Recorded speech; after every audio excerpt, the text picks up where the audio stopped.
Que vous l'aimiez ou le détestiez, Phil Collins reste l'un des musiciens les plus réussis de l'histoire. Son apogée dans les années 1980 a vu pas moins de 13 singles atteindre le top 10 aux États-Unis. Au-delà de sa carrière solo florissante, Collins dirige Genesis depuis 1974 avec plus de 200 millions de disques vendus au total. Malgré ses nombreux succès, dont des Grammy Awards et un Oscar, Collins a dû faire face à d'importants défis personnels, de mariages tumultueux à des problèmes de santé et une critique publique persistante. Son parcours montre que même un succès extraordinaire ne garantit pas une vie sans accrocs. Comment pensez-vous que les défis personnels de Phil Collins ont influencé sa musique et sa perception publique au fil des ans? Plongeons maintenant dans la vie tumultueuse de ce chanteur renommé. La mort de son père bien-aimé. La tragédie a frappé Phil Collins dès ses 21 ans, au début de sa carrière musicale. À la fin de 1972, son père, Greville, tomba malade à l'insu de Phil. Pressé de se réunir pour les vacances, Phil appela son père pour apprendre de son frère Clive que Greville avait fait une crise cardiaque. Bien qu'il se rétablisse initialement chez lui, l'état de Greville s'aggrava soudainement le réveillon de Noël et il décéda le lendemain matin, à 8 heures, le jour de Noël. Après la crémation de Greville, une incompréhension entre Clive et leur mère June conduisit à ce que ses cendres soient oubliées. Phil a partagé cette étrange série d'événements dans l'émission The View, se rappelant que ni l'un ni l'autre n'avaient réalisé qu'ils devaient récupérer les cendres. Avec un brin d'humour noir, Phil a admis « Je ne sais pas où il est maintenant. Il est probablement devenu de l'engrais dans le jardin de quelqu'un. » Malgré cela, Phil a choisi d'honorer la mémoire de son père avec un banc le long de la côte sud de l'Angleterre. Avec une plaque en place, c'est un hommage approprié à Greville Collins, assurant un souvenir significatif. Carrière avant famille. L'engagement de Phil Collins envers Genesis en tant que leader depuis 1975 l'a conduit à une tournée de 2 ans avec le groupe peu après la naissance de son fils aîné, Simon. Dans ses mémoires, Collins a reconnu que Genesis aurait pu retarder le début de l'album pour lui permettre d'être présent à la naissance, mais l'éthique du groupe de « le spectacle doit continuer » prévalait. Il a regretté amèrement. « J'aurais pu dire « oubliez Genesis, je reste pour m'occuper de ma femme. » Mais avec Genesis, on attendait de nous que nous donnions tout.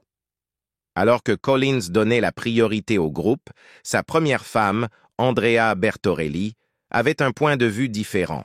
Dans une interview avec le Daily Mail, Bertorelli a exprimé que la célébrité accompagnant la transition de Collins en tant que chanteur principal lui était montée à la tête, et Genesis avait éclipsé leur vie familiale.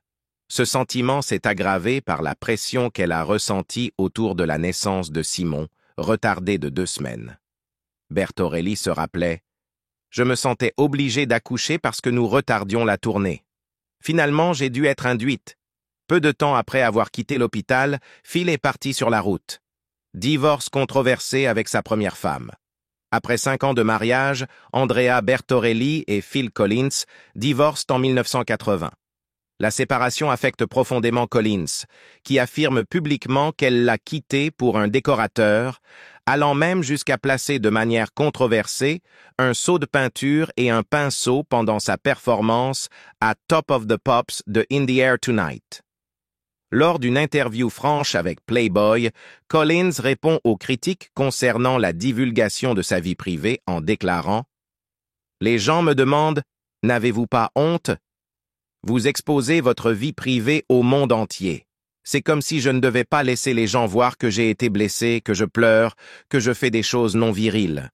Mais ça ne me gêne pas. » Pendant plus de 3 décennies après le divorce, Bertorelli a subi un examen public alors que la célébrité de Collins montait en flèche.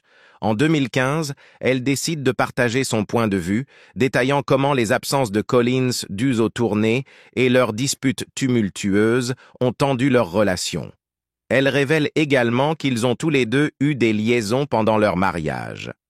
1 an plus tard, Bertorelli poursuit Collins pour des mensonges présumés dans son autobiographie Not Dead Yet, affirmant qu'il la dépeint de manière injuste. Selon Bertorelli, le livre contenait de nombreuses inexactitudes, y compris l'endroit de leur mariage, faussement déclaré comme un bureau enregistré à Acton au lieu d'une église catholique à Epsom, dans le Surrey. Elle accuse Collins de déformer les faits et de lui causer un préjudice significatif en ramenant leur vie privée sous les feux de la rampe. En réponse à l'action en justice, les représentants de Collins ont refusé de commenter. Bertorelli a souligné son désir de vie privée tout au long de cette épreuve, déclarant « Je suis une personne privée et je n'ai jamais recherché la lumière des projecteurs, même pendant mon mariage avec Phil.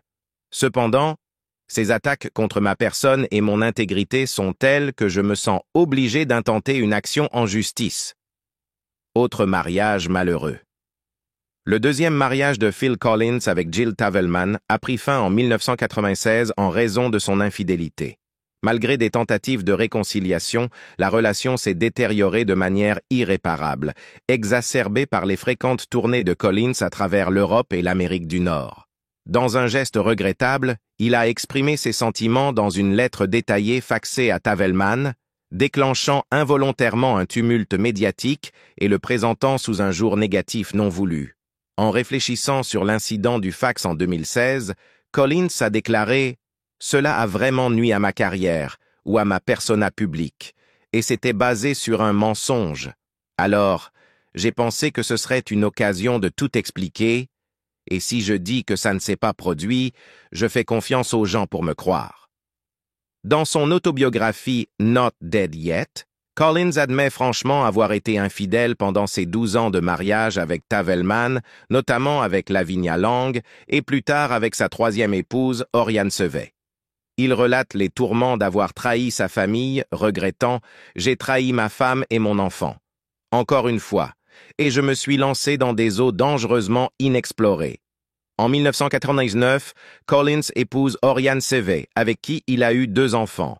Cependant, leur relation a connu des difficultés, notamment en raison de la dépression postnatale de Sevet après la naissance de leur 2e enfant, entraînant des discordes croissantes et une séparation ultérieure en 2006. Le divorce a été particulièrement douloureux pour la fille de Collins de son précédent mariage, Lily, qui s'était rapprochée de Sevet. Des rapports ont fait surface selon lesquels Sevet aurait mis fin à leur mariage par SMS, déclarant avoir trouvé quelqu'un d'autre et vouloir poursuivre son bonheur. Collins, dans ses mémoires, exprime une profonde déception face à ces multiples divorces, affirmant « Je suis déçu d'avoir été marié 3 fois. Je suis encore plus déçu d'avoir été divorcé 3 fois. » Il souligne sa croyance dans la sacralité du mariage, malgré ses luttes personnelles. Bataille juridique avec son ex-femme. La vie amoureuse tumultueuse de Phil Collins a pris un autre tournant dramatique lorsqu'il s'est réuni avec sa 3e femme, Oriane Sevet, en 2015, seulement pour qu'elle se marie plus tard avec quelqu'un d'autre tout en continuant à résider dans la maison de Collins à Miami Beach avec son nouveau mari. La saga s'est transformée en une bataille juridique concernant les 40 millions de dollars provenant de la vente de leur ancienne propriété commune. Récemment, Collins et Sevet se sont retrouvés devant les tribunaux, où Collins a accusé Sevet de revendiquer frauduleusement le droit à la moitié de la valeur de la propriété. Son équipe juridique a allégué que Sevet avait précédemment déclaré qu'elle n'était pas mentalement capable de comprendre son règlement de divorce avec son 2e mari, mais qu'elle avait plus tard affirmé que Collins lui avait promis la moitié de leur maison de Miami si elle divorçait. Les avocats de Collins ont déclaré dans des documents que, dans un dépôt judiciaire en 2016, Sevet avait affirmé qu'elle était mentalement incapable de comprendre un règlement de divorce avec son 2e mari, Charles Medjati, mais qu'elle avait changé son discours en 2020. Selon les documents judiciaires, Sevet a prétendu qu'elle avait poursuivi le règlement de divorce volontairement parce que Collins lui avait promis la moitié de leur maison commune de Miami s'il se séparait de Medjati. Dans le dernier dépôt, le camp de Collins affirme que Madame Batts a soit commis une fraude auprès du tribunal de divorce qui a entendu son divorce de Medjati, soit elle commet une fraude auprès de ce tribunal.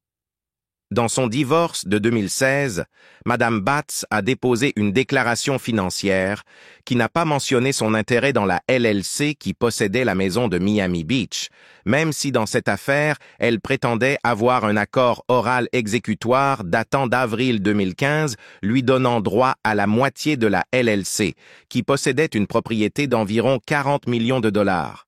De même, elle a témoigné dans l'affaire de divorce que la maison était celle de Phil Collins, pas la sienne. Malgré leurs retrouvailles, Cevey a épousé un autre homme lors d'une cérémonie secrète à Las Vegas en 2020, le faisant emménager dans la maison de Collins alors qu'il était en Europe. Collins a ensuite entamé des procédures judiciaires pour les expulser, réussissant finalement après une bataille juridique prolongée. Pendant ce temps, Cevey a controversé vendu certains des prix musicaux et des disques d'or de Collins, suscitant la critique du fils de Collins, Simon, qui a condamné l'acte comme irrespectueux. Je ressens vraiment pour mon père. C'est juste une chose basse à faire. Je ne comprends pas pourquoi ma mère Oriane ferait ça. Certaines choses n'ont pas de prix et ne devraient pas être vendues. Les symboles des réalisations de votre vie en font certainement partie. Les litiges judiciaires se poursuivent, Cevey poursuivant Collins pour ce qu'elle affirme être sa part légitime des recettes de la vente de la maison. Malgré l'acrimonie, il reste un espoir de résolution amiable entre l'ancien couple, qui a 2 fils en commun. Relation tendue avec sa fille également célèbre. Après la séparation de ses parents, Lily a déménagé de Londres à Los Angeles avec sa mère, approfondissant ainsi le fossé avec son père, Phil Collins. Dans ses mémoires de 2017, Unfiltered, No Shame, No Regrets, Just Me, elle a réfléchi sur l'évolution de leur relation. Lily a admis « Parce que mon père était souvent absent, je n'ai jamais voulu faire quoi que ce soit qui le ferait rester encore plus longtemps loin de moi. » Elle a décrit être prudente dans ses paroles et ses actions, craignant qu'il les interprète comme de la colère ou un manque d'amour.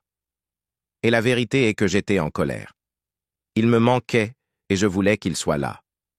Lily a partagé franchement que leurs difficultés relationnelles ont alimenté ses plus profondes insécurités.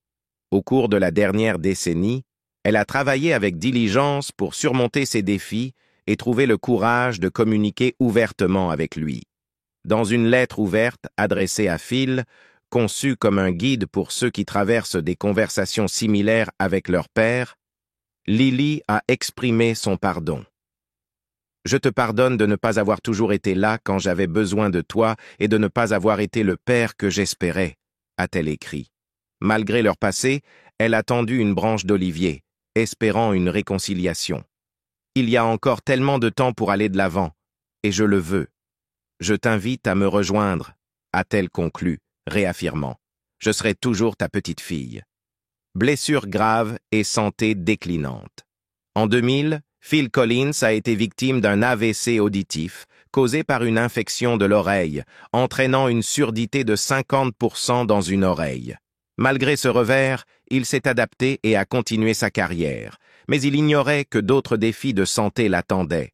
Lors d'une tournée de réunion de Genesis en 2007, Collins s'est luxé les vertèbres cervicales, nécessitant une opération. Bien que l'intervention ait été un succès, elle a laissé ses mains handicapées, l'empêchant de jouer de la batterie ou du piano. Dans une déclaration à la presse britannique, il est resté optimiste. Peut-être qu'après 1 an ou 2, cela changera.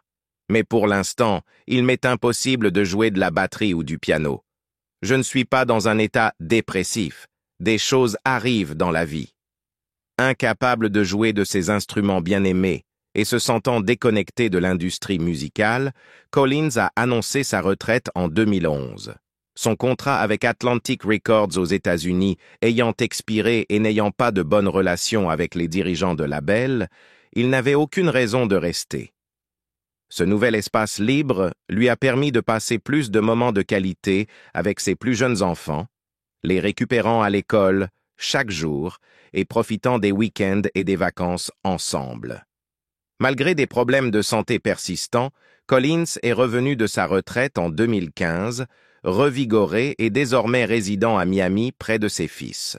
Cependant, un autre revers de santé est survenu lorsqu'il s'est réveillé incapable de bouger son pied. Cherchant une assistance médicale, il a raconté à Rolling Stone: « J'ai passé une IRM et mon dos et mes hanches étaient complètement détruits. Le médecin a dû intervenir, travailler sur le nerf sciatique, démonter mon dos et débrouiller ce désordre. » À la même époque, Collins a également subi une blessure au pied nécessitant l'utilisation d'une canne pour se déplacer. Malgré ces défis, il a déclaré dans des interviews: « Peu importe ce qui arrive, je peux monter sur scène, jouer du piano et chanter. Je suis juste dans un endroit très heureux en ce moment. » Tout en chérissant le temps en famille, Collins a admis être encore triste face à sa situation. Réfléchissant à sa décision de se retirer de la musique, il a commenté: « Je regarde les MTV Music Awards et je me dis, je ne peux pas être dans le même métier que ceux-là. Je n'appartiens pas vraiment à ce monde et je ne pense pas que quelqu'un va me regretter. Je suis beaucoup plus heureux de me retirer complètement du scénario. Je partirai en vacances en vélo mystérieuse et je ne reviendrai jamais. Ce serait une excellente façon de terminer l'histoire, n'est-ce pas? » Malgré son esprit résilient depuis son retour de la retraite, Phil Collins a dû faire face à des défis de santé persistants qui l'ont souvent obligé à rester assis pendant ses performances. En 2017, le chanteur a chuté dans sa chambre d'hôtel, heurtant sa tête contre une chaise et se faisant une grave entaille près de l'œil. Après avoir reçu des points de suture à l'hôpital, il s'est rétabli sans autre complication, bien que l'accident l'ait contraint à annuler quelques spectacles programmés. En 2019, lors d'une représentation, Collins est tombé à nouveau lorsque la chaise sur laquelle il était assis s'est effondrée. Les membres du public ont été initialement alarmés, mais comme l'a rapporté The Charlotte Observer, la rockstar s'est rapidement relevée avec l'aide des roadies à proximité et a continué le spectacle.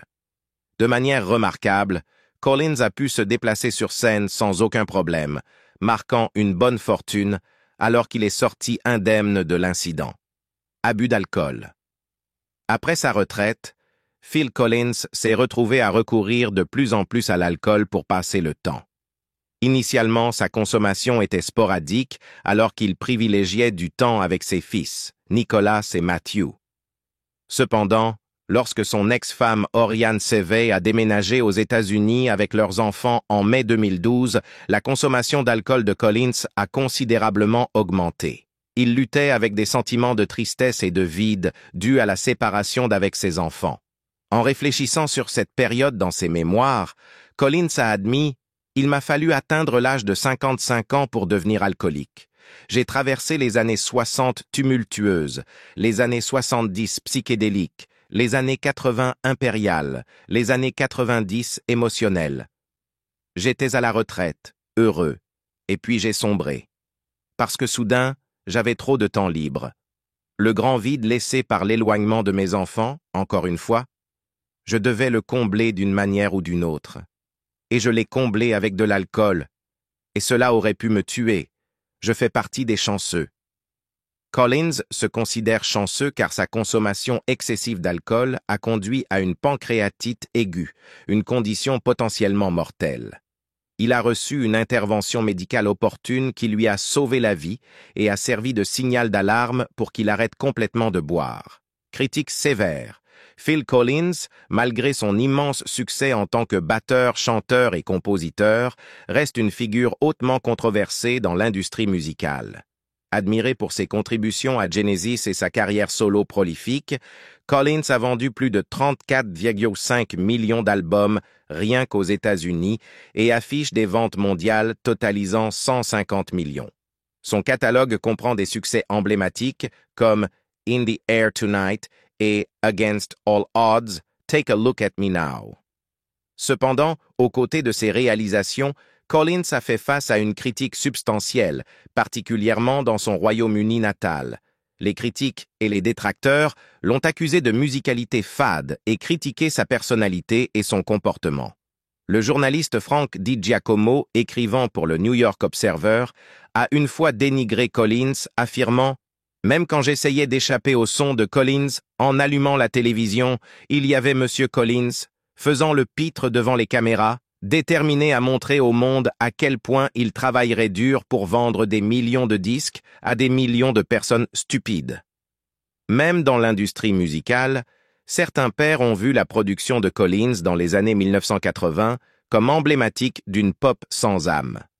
David Bowie a familièrement appelé cette période ses années Phil Collins.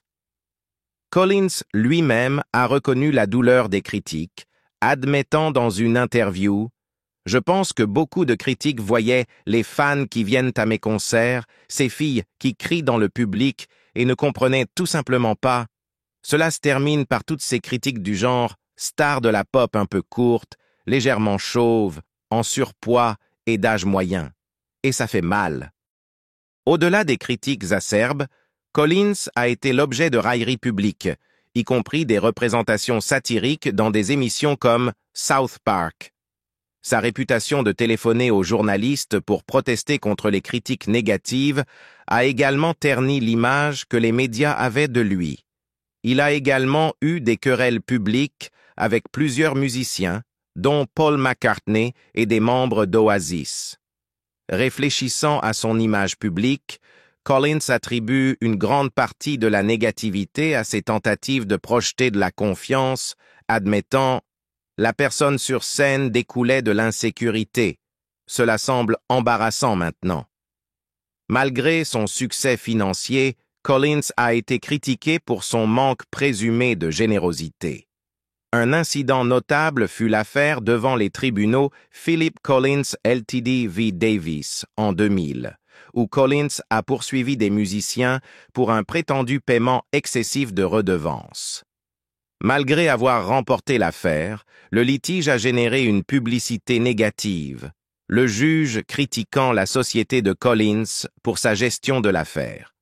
Il veut mettre fin à sa vie. Après avoir enduré une décennie marquée par des problèmes de santé, des critiques et des chagrins personnels, Phil Collins a atteint un tel point bas qu'il a ouvertement discuté de sa tentative de mettre fin à sa vie. Réfléchissant dans ses mémoires, vers 2010, il ressentait que sa vie était devenue profondément vide. Son incapacité à jouer de la batterie, une transition de carrière difficile à Broadway et la fin de son 3e mariage ont aggravé son désespoir. Lors d'une interview révélatrice, Collins a exprimé « Je pense parfois que je vais écrire ce personnage de Phil Collins hors de l'histoire. Phil Collins va tout simplement disparaître ou être assassiné dans une chambre d'hôtel et les gens diront « Qu'est-il arrivé à Phil ?» Et la réponse sera « Il a été assassiné, mais bon, continuons. » Ce genre de choses. Il a ensuite révélé la profondeur de son désespoir, déclarant « Je ne me ferai pas sauter la tête, je ferai une overdose ou quelque chose qui ne fait pas mal, mais je ne ferai pas ça aux enfants. » Il se souvint d'une note par un comédien de « Trop de choses vont mal. » Son héritage perdure. Phil Collins, un nom synonyme à la fois de triomphe et de tragédie dans le monde de la musique, a laissé une empreinte indélébile sur des générations d'auditeurs. Depuis ses débuts comme batteur de Genesis jusqu'à sa carrière solo qui s'est étendue sur des décennies, le parcours de Collins a été un véritable tourbillon de succès, de défis personnels et d'influences durables. Né le 30 janvier 1951 à Londres, en Angleterre, Collins a d'abord été reconnu comme l'épine dorsale rythmique de Genesis, un groupe de rock progressif qui a défié les conventions et captivé les auditoires avec ses compositions complexes. Le style de batterie de Collins, caractérisé par sa précision et sa profondeur émotionnelle, l'a démarqué dès le début et a posé les bases de ses futures entreprises. Cependant, c'est lors de sa carrière solo que Collins a vraiment atteint de nouveaux sommets. Son premier album, Face Value, 1981, incluait le morceau atmosphérique et obsédant In the Air Tonight, une chanson qui non seulement mettait en valeur ses capacités vocales, mais introduisait aussi le public à son écriture introspective.